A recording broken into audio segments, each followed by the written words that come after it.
Howdy, welcome to exercise application video number 34, I believe.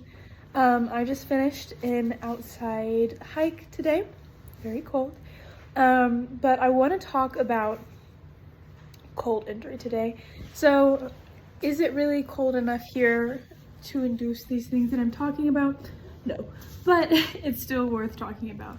So when we think about cold injuries, which we have to be very mindful of with athletic events, especially when people are traveling to areas they're not used to the temperatures, we can have a lot of things happen. So our body temperature likes to remain in a certain range, and even when it starts to drop by about 6 degrees Celsius, we see huge consequences of that. So we see apathy, confusion, we can see like passing out, even death and coma.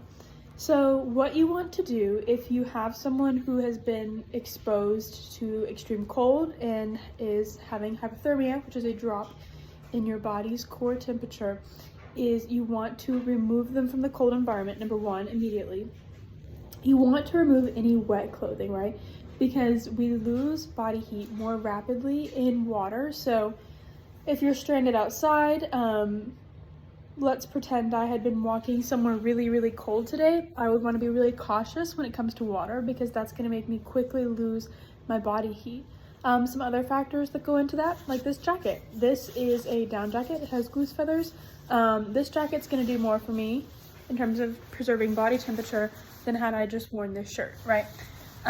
So insulating factors, obviously that's a pretty intuitive one. The amount of subcutaneous fat you have. So I maybe would have been a little warmer outside today than someone who has less subcutaneous fat than me.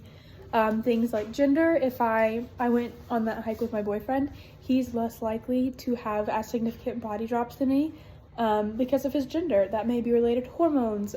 He is larger, has more subcutaneous fat than me. That's also another insulating factor. But there are a lot of characteristics that go into how well you're protected against cold injuries. And so you want to keep those things in mind when you are outdoors, but avoid the cold, so remove any wet clothing from them.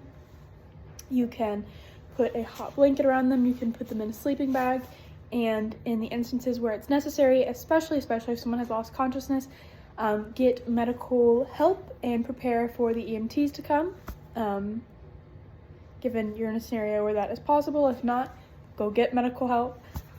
But these are injuries to be taken very seriously. Obviously today when I'm walking outside, I'm not really at risk in Dahlonega, Georgia, at least in November, of having any sort of cold injuries, but obviously the colder it gets, the longer you're in that environment, the more likely you are to have mortality rates. So be careful when you're outside, and yeah.